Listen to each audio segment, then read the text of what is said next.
2 Petrus 3 ayat 9 tadi dibaca sampai ayat 16 ya. Ada kehendak Tuhan, kesabaran Tuhan, dan kuasa Tuhan. Kehendak Tuhan, kesabaran Tuhan, kuasa Tuhan. Mari lihat ayat 9 sejajarnya dengan ayat berapa ya? Ayat 15. Tuhan sabar terhadap kamu. Kesabaran Tuhan, kalau kita mau bilang itu kehendak Tuhan, kesabaran Tuhan, dan kuasa Tuhan. Kita lihat di ayat 9 dan 15 yang sama. Anggaplah kesabaran Tuhan sebagai kesempatan bagimu. Di ayat 9, tetapi Tuhan sabar terhadap kamu. Ayat 10 itu kuasa Tuhan. Hari Tuhan akan datang seperti pencuri dan akan menghancurkan. Itu sejajar dengan ayat 12, yaitu langit dan bumi akan binasa. Sudah lihat itu? Ayat 11 dan ayat yang ke-14, hendaklah engkau hidup kudus dan tak bercacat. Kehendak Tuhan, kesabaran Tuhan, kuasa Tuhan. Lalu sebenarnya kesimpulan atau ujung dari sejajar ini, paralel ini ada di ayat 13, yaitu karena kita sedang menanti penggenapan janji Tuhan. Oke. Saudara yang kasih dalam Tuhan Yesus, Petrus ini menulis surat. Kalau saudara lihat di pasal ke Petrus 1 ayat 1, dia menulis surat kepada orang-orang pendatang di Pontus, Galatia, Kapadokia, Asia Kecil, dan Bitinia. Satu provinsi kepada provinsi, karena ada salah satu di situ namanya Galatia. Paulus juga menulis kepada orang-orang Galatia, ya. Apa yang dia tulis di situ? Itu yang saya katakan tadi. Yang dia tulis di situ adalah Paulus juga menulis tentang hal-hal ini. Tentang apa? Kehendak Tuhan, kesabaran Tuhan, dan kuasa Tuhan. Paulus juga menulis tentang itu, bahwa dia akan datang dalam versi yang berbeda. Bukan versi yang berbeda, ya, versi penyampaiannya sedikit berbeda. Ketika Paulus bilang nanti dia akan datang dan akan kita pergi ke surga, Petrus menulis dia akan datang menghancurkan, dan kita akan lihat bumi baru dan langit baru. Itu versi Petrus. Tuhan tidak lalai menepati janjinya, karena dia sabar terhadap kamu. Kesabaran Tuhan tidak pernah putus. Beda kalau saya atau kalau manusia, kan? Manusia tuh kalau sabar ada waktu. Bahkan orang tua kepada anak, suami kepada istri, istri kepada suami. Kadangkala sakit sekali, saya sudah nggak sabar ini, Pak Soni. Saya udah mau angkat bendera putih, sudah nggak bisa saya. Sudah berapa kali dia seperti ini? Saya hitung-hitung udah 2013 kali dia ini. Mulai menikah bahkan sudah 43.000 kali dia bikin ini. Sama terus begitu kelakuannya. Saya nggak sabar saya. Lalu kita akan bilang, saya akan lakukan sesuatu kepada dia. Iya kan? Atau kepada anak begitu. Tolong ingat ya, jangan bikin kesabaran mama hilang ya. Karena mama bukan orang yang selalu sabar. Ada waktu hilang kesabaran mama ya. Begitu kan kita ya. Selalu ada batas. Allah sabar, nggak ada batas. Karena dia sabar terhadap kamu. Jadi kalau Allah sabar, banyak kali orang mengabaikan Allah. Karena Allah sabar, banyak kali orang menghina Allah. Karena Allah sabar, ada ajaran-ajaran yang salah tetap saja berjalan karena Allah sabar. Yang itu ada nabi palsu di pasal 2 Petrus ini. Ada pengajaran yang salah. Allah sabar. Allah sabar berjalan terus, dan kadang-kala kita berdiri dan bilang, Tuhan, kenapa ini masih berjalan? Kenapa masih seperti ini? Kenapa mereka seperti ini ke saya? Kenapa mereka cakitin saya, Tuhan? Kenapa Tuhan diam saja? Kenapa Tuhan? Dia bilang Allah tidak lalai menepati janjinya, karena Allah sabar terhadap kamu. Kesabaran Allah sekali lagi tidak dapat dibatasi. Dan tahu nggak, banyak kali kita menyakiti Tuhan, Tuhan diam saja. Sebenarnya kalau seperti itu, Tuhan sedang bilang pada kita, saya sabar terhadap kamu. Mengapa kamu tidak bisa sabar menanti apa yang akan saya lakukan padamu? Kita itu mau Tuhan sabar. Manusia itu mau Tuhan sabar. Sekalipun kalau kita disakiti orang, kita tidak mau Tuhan sabar. Kalau saya disakiti orang, saya mau Tuhan hukum dia. Nggak usah sabar ke dia Tuhan, sabar ke saya saja. Ya kan ya? Jangan sabar terhadap dia Tuhan. Dia sakitin saya anakmu Tuhan. Saya orang percaya. Saya selalu tersakiti oleh dia. Kata-kata dia, sikap dia, semua yang dia lakukan itu menyakiti saya Tuhan. Jangan sabar terhadap dia. Mungkin kita tidak bilang seperti itu, tapi bukankah kadang-kala dalam hati yang paling dalam itu yang ada di dalam kita?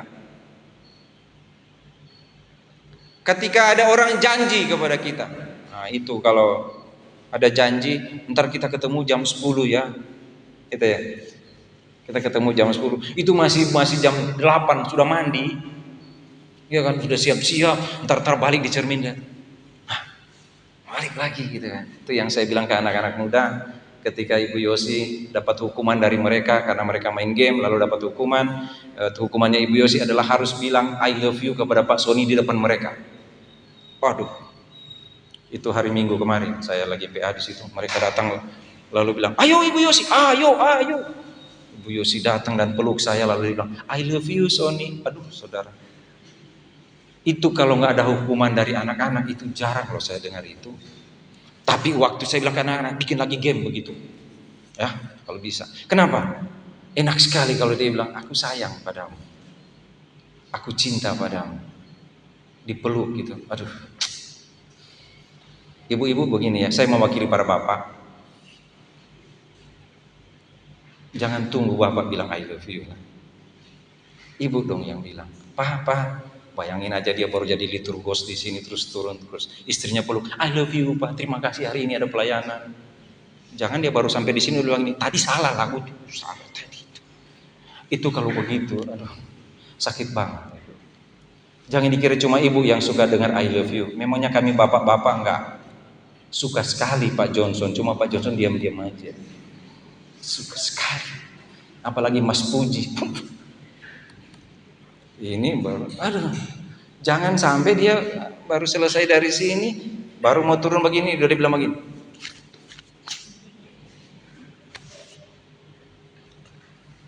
Ya kan, tapi yang tidak itu tunggu dengan sabar menunggu. Kapan kira-kira dia bilang I love you? Itu janjian loh.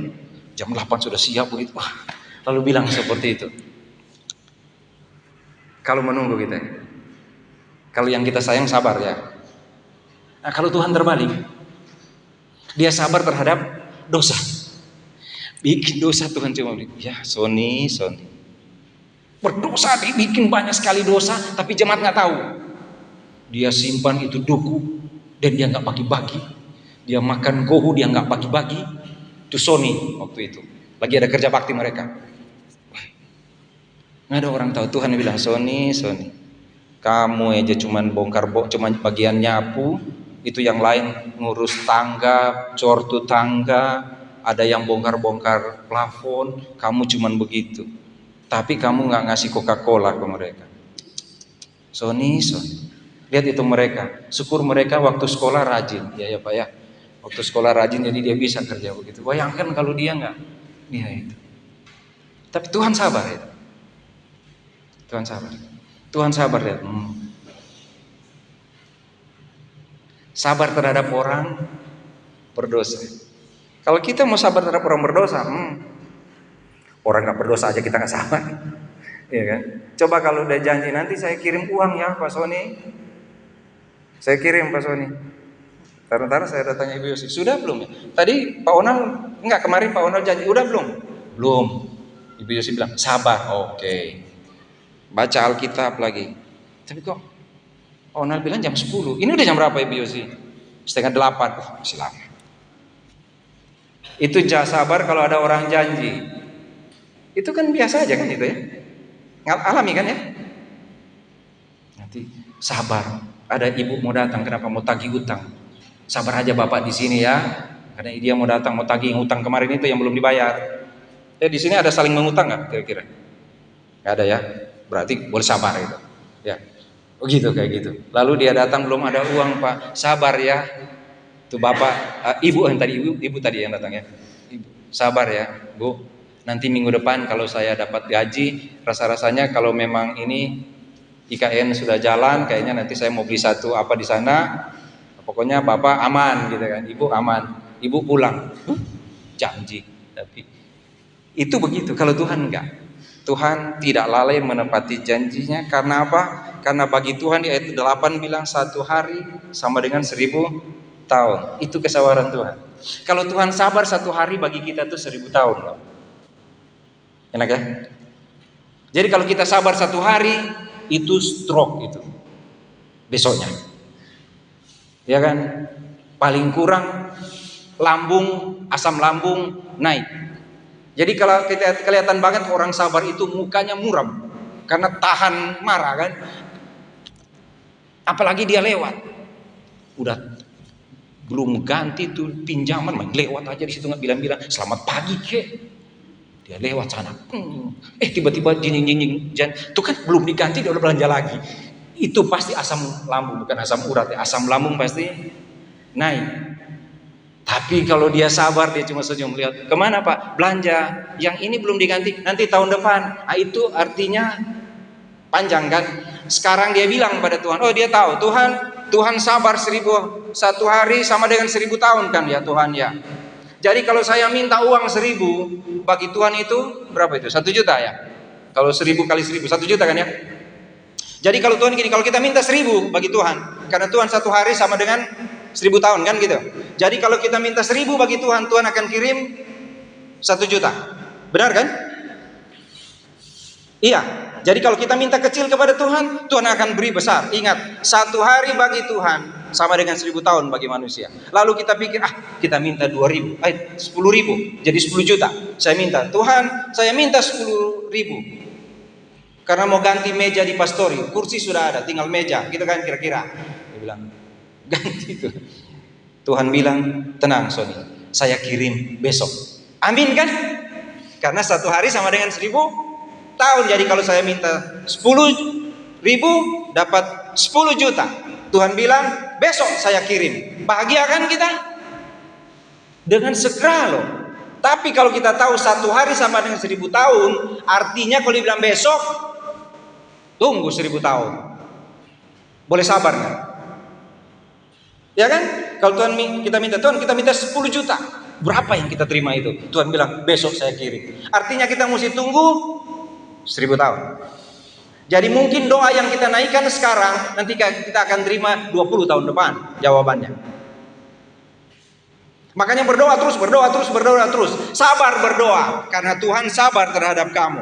Kenapa dia sabar? Dia tidak mau ada yang binasa. Ada 2 kesabaran Tuhan di sini.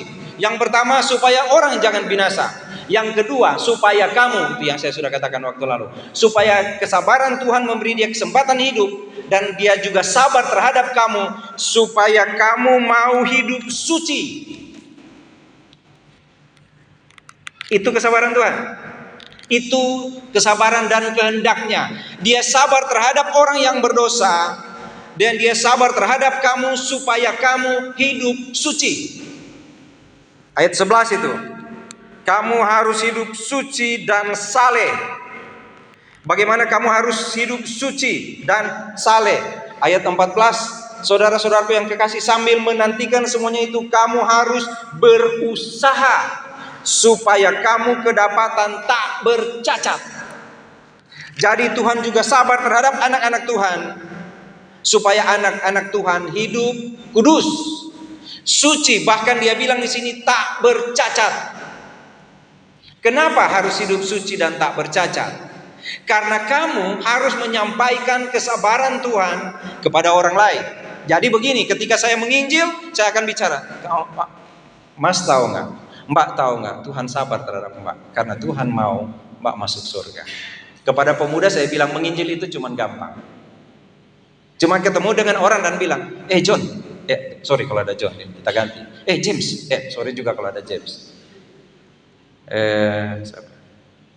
Tole, kayak gitu.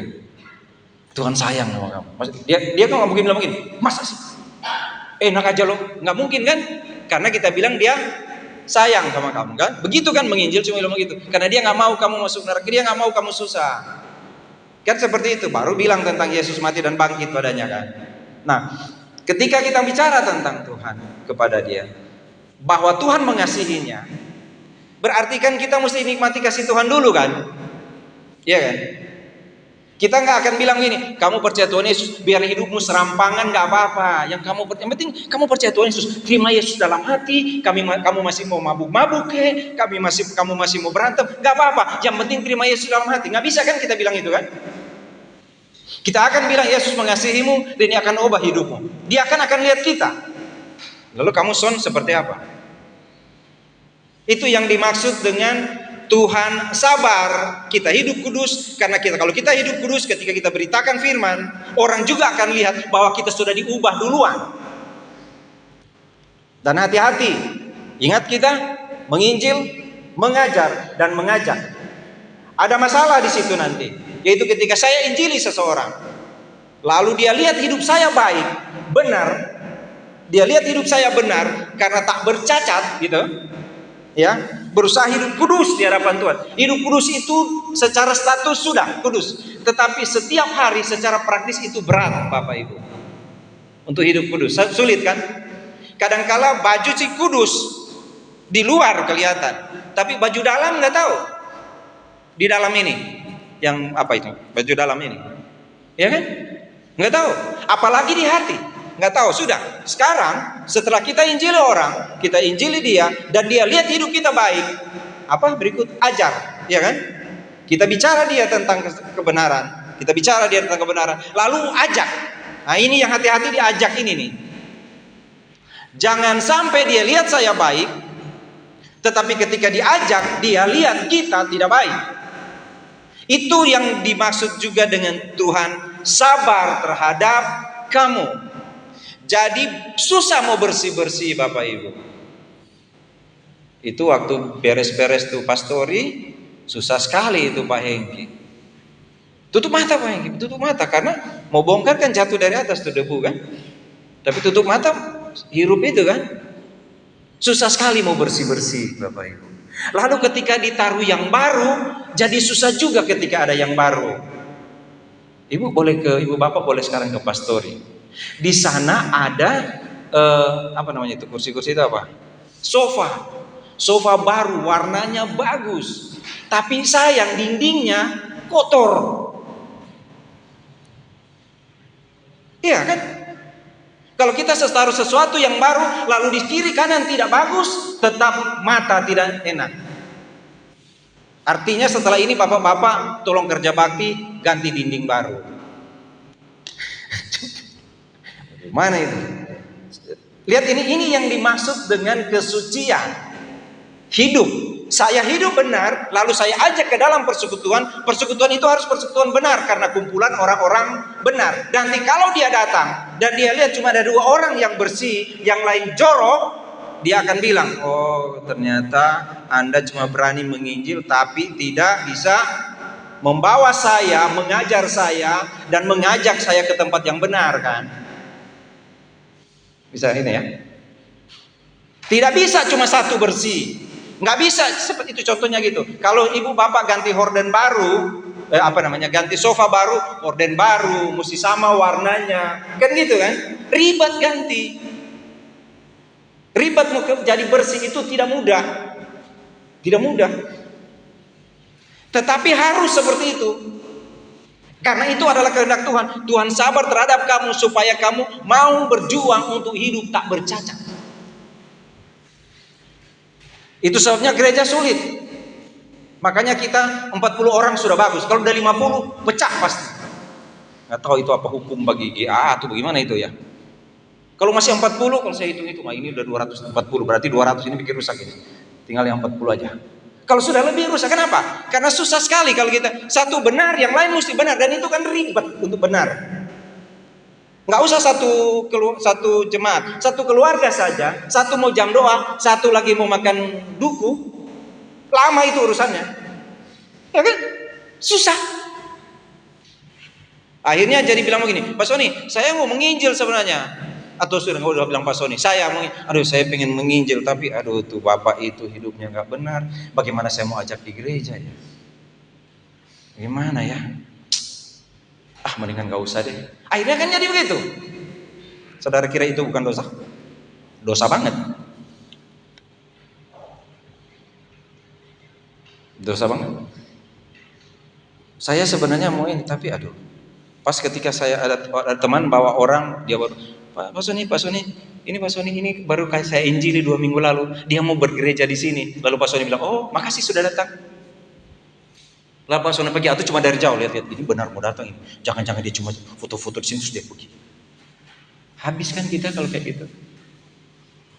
Itu soalnya Tuhan bilang dia sabar, aku sabar terhadap kamu. Karena kehendak Tuhan adalah menyelamatkan semua orang. Kehendak Tuhan adalah supaya kamu hidup kudus, ya. Seperti itu. Ribet tuh bergereja. Ribet.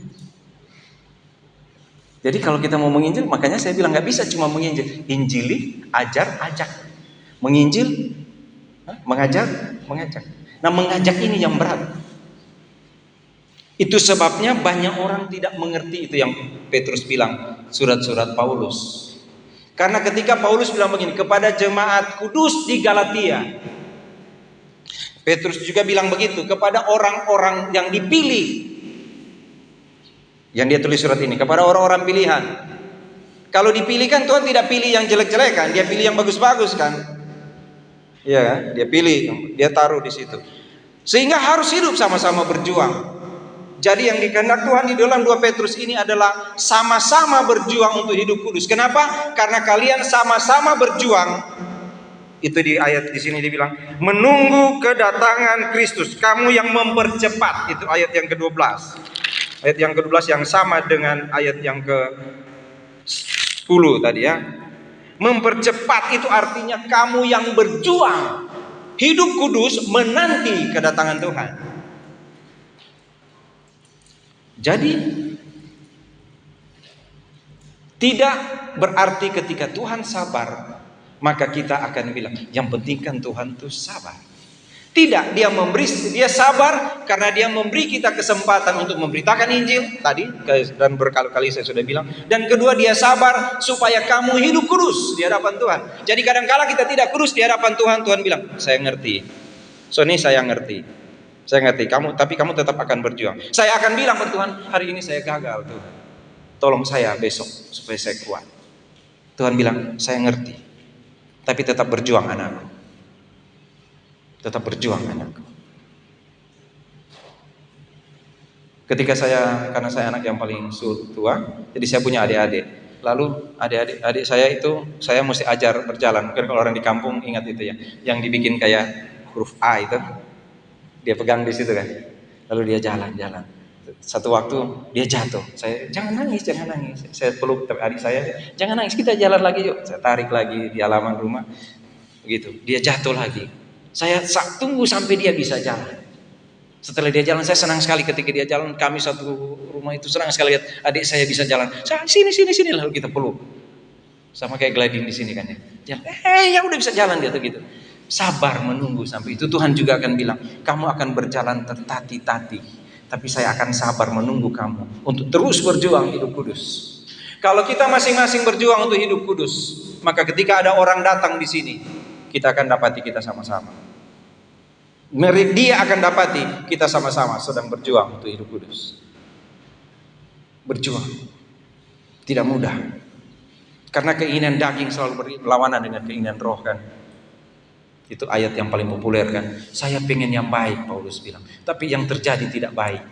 Tuhan bilang, saya tahu engkau berjuang karena dagingmu lemah.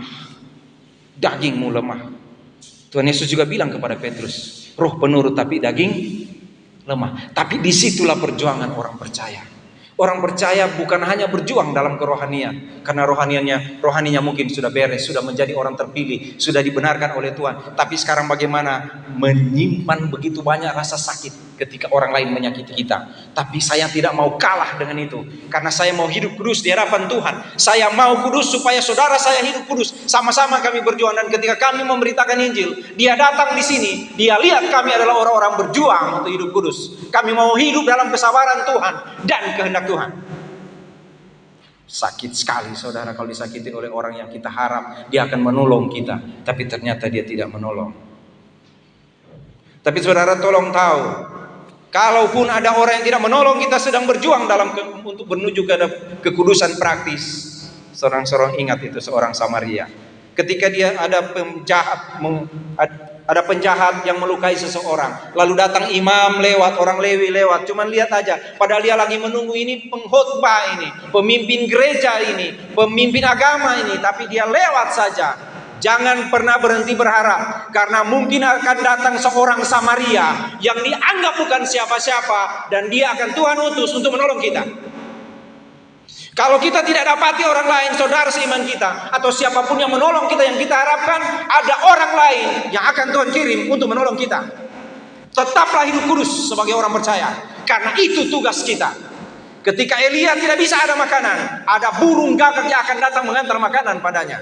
Ketika orang-orang kelaparan, Tuhan ada seorang anak kecil yang punya 5 roti dan 2 ikan, dan mereka makan. Tuhan tidak pernah kekurangan orang-orang yang akan menolong anak-anaknya yang berjuang hidup kudus di hadapannya.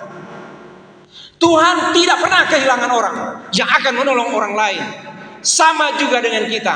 Tuhan tidak pernah kehilangan orang karena ada saudara di samping orang yang harus saudara tolong. Kalau kita mau hidup kudus, itu saya lihat di kerja bakti. Saya lihat yang satu campur, yang satu taruhin lambin sambil ketawa-ketawa padahal panas banget. Matahari terik banget mereka. Saya bilang ini Tuhan yang Tuhan mau ya. Dan saya terharu saudara kalau saudara tahu kemarin itu. Kalau saudara lihat saya masuk ke dalam, saya nangis. Saya bilang Tuhan, ini ya yang Tuhan mau ya. Ini yang saya lihat sekarang. Ini yang saya lihat. Mulai dari saya datang di tempat ini, pada waktu ibu bapak kerja bakti di pastori itu, dan sampai kemarin dan sampai kapanpun, saya selalu lihat. Ini ya yang Tuhan kasih. Mereka bersama-sama berjuang. Apakah Tuhan akan biarkan orang lain merusak ini? Apakah Tuhan akan biarkan mereka satu waktu sehingga mereka mesti tercerai? Saya minta pada Tuhan, Tuhan tolong jangan. Karena mereka berjuang habis-habisan. Saya lihat saudara tidak apa saudara tidak pikir waktu itu saudara kepanasan? Ada yang lagi sakit tapi bawa tuh semen itu ke bawah, bata dan sebagainya. Saya Tuhan ini yang dimaksud. Itu sebabnya saya mau bilang pada saudara sekarang. Kalau ada orang yang saudara berharap menolong saudara, dan dia tidak menolong saudara, Tuhan sedang mempersiapkan orang lain untuk menolong saudara. Itu kemurahan Tuhan. Sabarlah menanti kehendak Tuhan terjadi dalam hidup saudara. Karena ada kuasa Tuhan. Satu waktu langit dan bumi ini akan habis. Langit saudara dan bumi akan habis. Akan terjadi. Dan tidak ada yang dapat merubah itu. Saya lihat beberapa bapak waktu lalu ambil palu, lalu ketok-ketok tuh beton yang sudah jadi tapi sudah ada agak beretak-retak, mereka ada yang pakai palunya kecil. Saya bilang ini Pak, ada yang agak gede, dia pakai palu dan tapi cuman itu dia nggak bisa bongkar itu sampai di tangga di bawah sana dekat Maksi itu kan nggak bisa dia. Jadi kalau pakai itu mesti pakai alat yang lebih besar kan. Apakah bulldozer kah atau apa, nggak tahu, seperti itu. Bagaimana mau rusakin dunia ini saudara? Bagaimana mau hancurkan dunia ini? Berapa ton bom yang diperlukan? Bukan cuma ton. Berapa banyak kuasa yang mesti digunakan untuk menghancurkan ini? Itu kata kuasa dinamis kan, sama dengan dinamit itu. Pang gitu.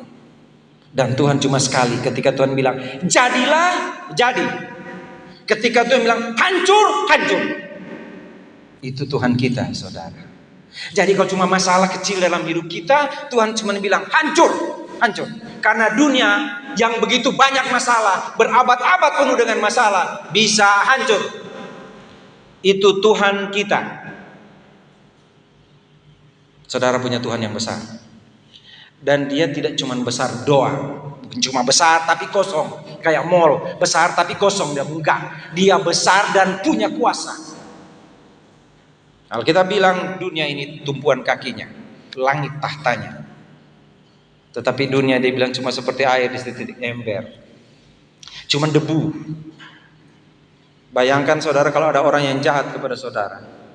Kalau dunia aja Tuhan hancurkan seperti itu, bayangin kalau dia hancurkan orang yang jahat sama saudara karena mengganggu anaknya.